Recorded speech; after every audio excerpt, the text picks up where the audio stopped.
Hey guys, welcome to today's Java tutorial. Today we're going to be doing the second problem from the Saturday tutorial. So write a method that takes two parameters, a non-empty string s and an int n, and return the string made starting with character 0 and then every nth character of the string. So if n is 3, use char 0, 3, 6 and so on. N is 1 or more. So n needs to be 1 or more, okay. So every int is the name of our method, and here's an example. So miracle, and then we're taking every second letter, so starting from the first, so M or C, E. So that's our result there. Okay, so this is a bit of a tricky one. So we're not using user input, so we're going to need to do our pseudocode, so or otherwise known as our comments. So the first thing we need to do is, in our main method we're going to pass some parameters to our methods, and then we're going to create a method. Now, in the other videos we used our methods were Boolean, but in this video, for this example, we're going to be returning a string, so the method's going to be a static string variable. So every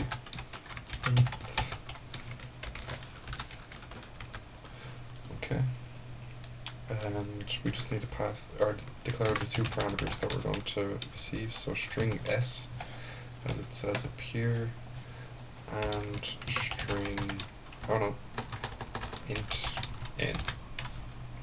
Okay, two curly brackets, perfect. Save. Okay, so now what do we need to do? Well, we need to pass some parameters down. So system.out.println, and the first one's going to be, remember we have to put our method in here. Okay, so we're going to have our string first and then our integer. So let's just call the first one Monica, and we want every second letter from Monica. Let's copy this, semicolon at the end, copy this line. Our second one, maybe a bit of Erica. Erica can be 1. I don't know, Rita. And we'll say Rita at 3. And we'll do one more, try to get a longer name. Jessica. Okay, let's change Rita to 2. Okay.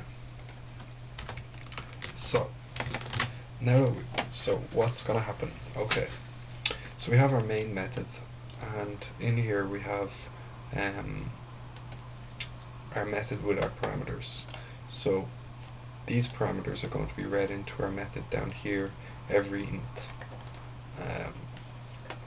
And then whatever the result from here is going to be returned back up and printed out, replacing this part here. Okay. So what do we need to do first?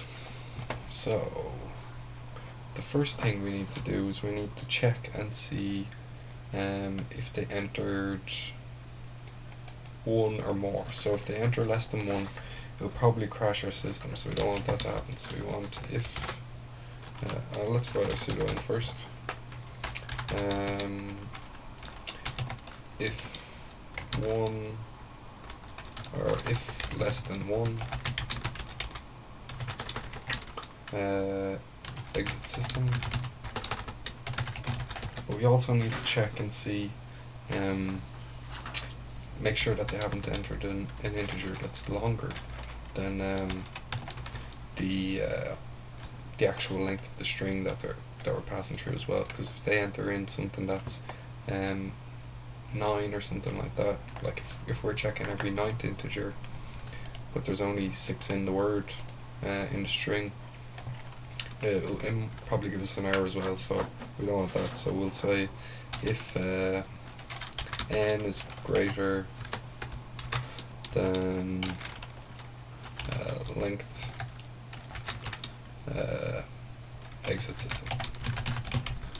Okay, so let's do that now. So we're just going to use a simple little if statement. If we're going to have 2 parameters. First one's going to be if what they enter, so n is less than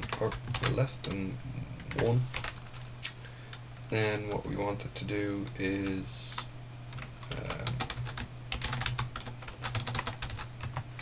system.out.println, and we want it to say error number too small.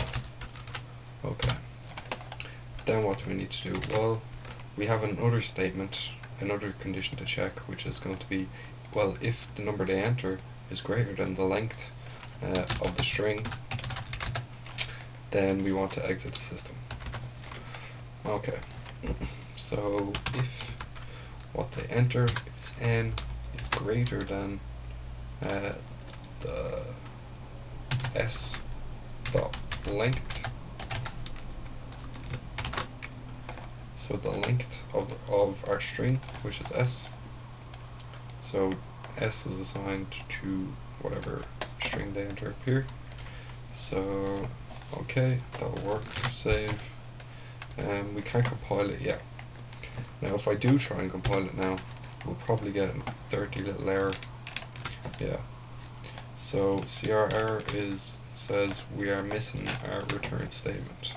Now the thing about this is whenever we're using a method in Java outside our main method, we always have to return something back to the main method. But because we're not we don't have anything to return yet, we can't do that.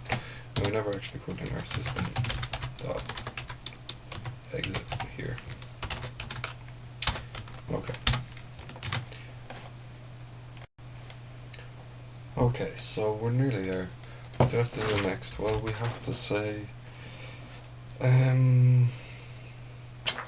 okay, we need to find a way to pick out every, well, whatever the number of characters is, so every nth character. The easiest way to do this is to use the char at methods. So how are we going to use this? Well, we know, what do we know? Well, we have the number that we have to spread our or I don't even know what you're going to call this thing.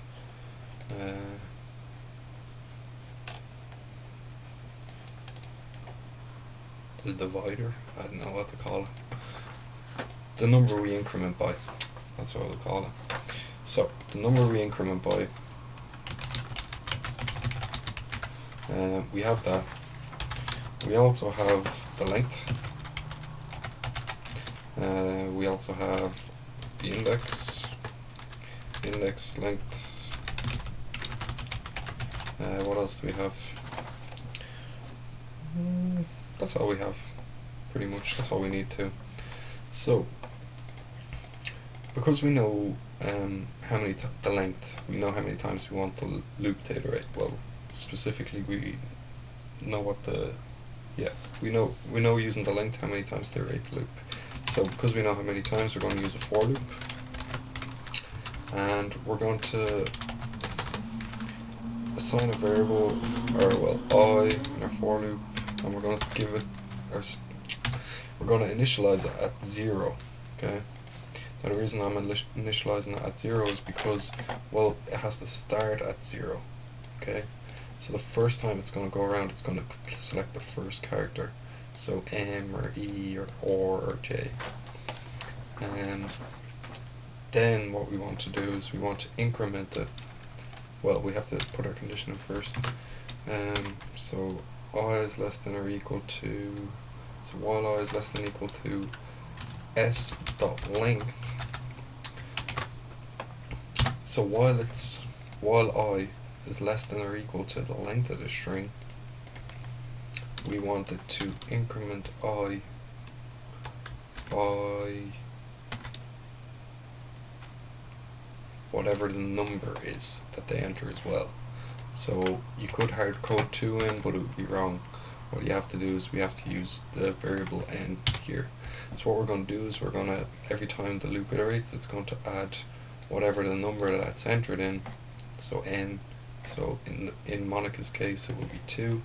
So the first time it will go around, it will say, okay, well I is equal to 0. The second time I is equal to 0 plus n, which is 2. So I'll be equal to 2. And it will take, and this is where the smart part comes in. So our statement, we're just going to have one statement in our for loop, we're going to need a variable. So just before we put that in, we need to declare a new variable. So my new string, yeah, that's what we'll call it. My new string, and we'll just initialize it up here. Okay, so my new string, and then we're going to say plus equals. Okay, now if you remember when we want to add, so in Java, if I wanted to add a variable to itself, I'd say I plus equals I. I plus equals I, which means it'll add itself onto itself. Or so if you wanted to say I or total plus equals total, it would add the total onto the total. Okay, so it's a way for us to automatically say it's shorthand for total equals total plus total, or whatever. So we want to add on our string each time that we're going to get now. Okay, so this is the most important part. S dot char at. Okay, so we're getting the character at, and then in here we're going to put in I. So we're going to look up the index of our string at whatever values in I corresponds to at that time in the loop. So the first time round, I will be equal to 0. So it will look at the very first index, which will be m in Monica's case, and it will assign m to my new string. Then the second time it goes around the loop, it will have added n onto I. So in Monica's case, that's 2. So I will now be equal to 2. So it will come down here and it will say, okay, we'll find the character at the index of 2. So 0, 1, 2, which is n. So now it will add n onto m, which we already have assigned to my new string. So my new string now contains m and n. Then the third time it goes around the loop, it says, well, I is now equal to I, which is 2 at the moment, plus 2 again, and now I is equal to 4. So now it says, okay, look up the value at 4. So it goes 0, 1, 2, 3, 4. So C. So now my new string is equal to MNC, and it won't go around again because there isn't enough letters in the word. Okay. So now that we have that done, let's just return our answer. Like I said before, whenever we use another method, we have to return it to our main method. So return my new string, save, F6, run, don't give me an error, giving me an error. Okay. Now the error I'm getting is index out of bounds exception. Okay. So what's it saying there? Well, it's saying it doesn't like the fact that the length is the way the lengths are set up. So what we're going to do in here is we're just going to put in a little condition saying, okay, well, you don't like that, so I'm going to say whatever index we're on in the for loop, well, if that's less than or equal to the length of the string minus 1, which is the last index. Actually, do I even need to put that in there? I could probably just put that up here. Yeah, I could just put that up here. What am I doing? Crazy talk. Save, F6. Yeah. So MNC, Erica. So Erica incremented by 1 up here. Mrce, every second letter. And Jessica was every third. Alright. Well, hope this video was helpful, guys. Actually, I'll go through it one more time, just so we're 100% clear.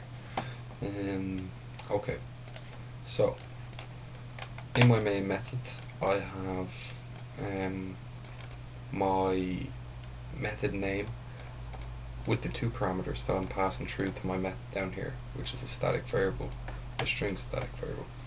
So in here we have just a little if statement just to say, okay, well, if it's less than 1, exit the system. If what the enter is less than 1, exit the system. Or if it's greater than the length of the string, exit the system as well. Just so we actually never tested that. Let's say 15. Okay, so next time we run this, we should get an error for Jessica, which is the last one. Well, we won't get an error. It will say error number too small or number too big. We better change that. Number out of bounds. That's better. Okay. Then we say, okay, well, we have the number we increment by, we have the length, we have the index length. So we initialize our new variable called my new string, and we started our for loop, and we said, okay, well, we want I to be equal to 0 because that will be the first index in the word, in the string. So while I is less than or equal to the length of the string minus 1, which is the index, the index length, add, yeah, so then it will find the character at whatever the index is, assign that to my new string, and it will also concatenate on the next one, which will be I plus n. So I plus n in case of Monica is 2, so I will now be equal to 2. Then once it's gone through that, until it's gone through the length of the string, it will return the full string back up here, and it will replace this part of our print statement. Okay, so let's just run it one last time. Okay, and there's our little exception we put in at the start. So error number out of bounds. Okay, well, I hope it was helpful, and if you have any questions, let me know. Hopefully I'll try to put up some more videos before our exam. Best of luck.